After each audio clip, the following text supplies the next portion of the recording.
Hi everybody, welcome to our video on planning.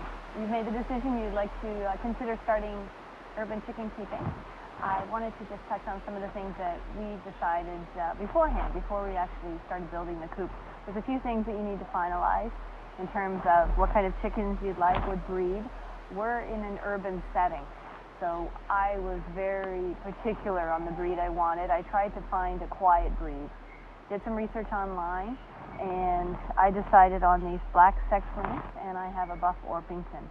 Now, having said that, once you get your chickens, I have two identical black sex-links, and one is much more noisier than the other.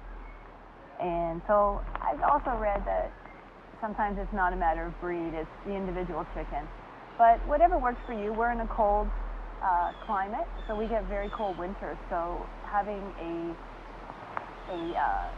cold tolerant breed was also very important to me. So these particular breeds do well in the cold.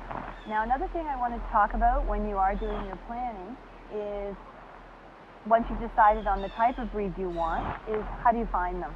I did a lot of research online, and there are some things you have to be careful of when you're going to backyard breeders, for example. I guess you can pick up some diseases. So when you do decide, I went on Kijiji. I also looked at some big breeders that specialize in selling chickens, and I found that the big breeders, it was hard to get the particular breed that I wanted, and there was always a wait list. I needed to get an older breed. It has to be, because of the bylaws, we weren't allowed to have chicks. We have to have layers, and that's a challenge too, trying to find a hen at least 20 weeks of age. So anyway, I ended up going on Kijiji, found a really good breeder. When you feel comfortable and you walk in and you see, how well the birds are taken care of, then you'll know right away if you're getting a healthy bird. And with these two particular ones, they were very healthy when we got them.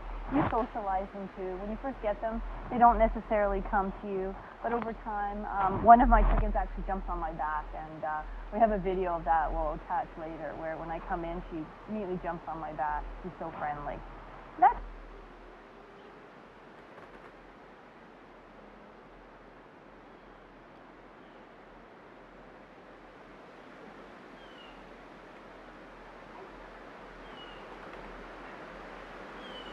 So when you have decided on your breed, we did have two different breeds. I thought I was being clever and getting all my chickens on the same day. So we picked up our two chickens from one breeder, and then I had my other hen from somebody who actually gave her to us.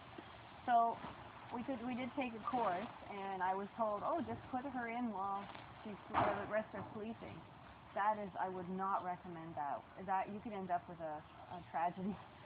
So I have to give you a heads up that if you do decide to buy more than one breed, or you go to different breeders, that there is an introduction process, and I'll do a video on that another time, but be very careful if you do decide to get more than one particular chicken from different breeders. The two that came from the same breeder are best friends. Still do to this day. They sleep together, they hang out together. Our third buff Orpington, they get along, but it did take several months, and it did take a very gradual introduction, and it is quite a bit of work. Just a heads up on that as well.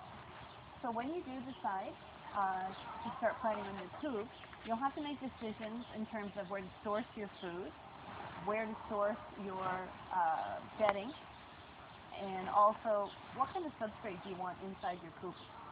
We started off, just once we built the coop, it was sitting on grass.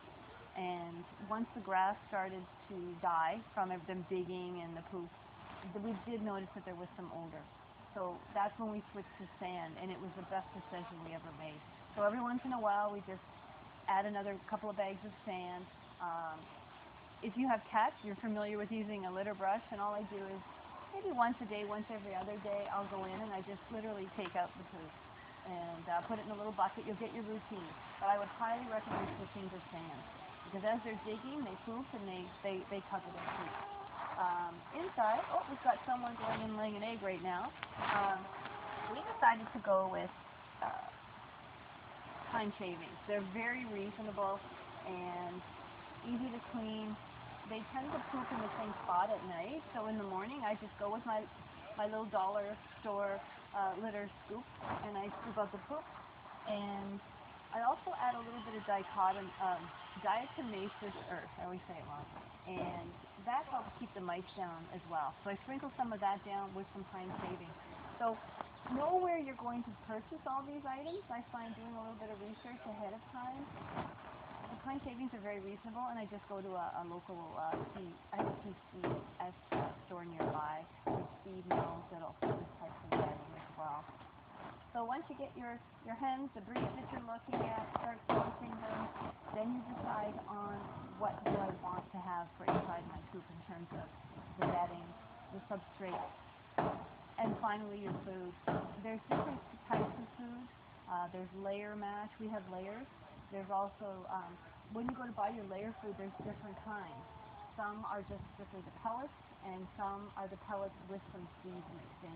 And our girls are very used to the ones, and they'll actually fling out the pellets that are the mash preforms. They like the mix. It's called mash.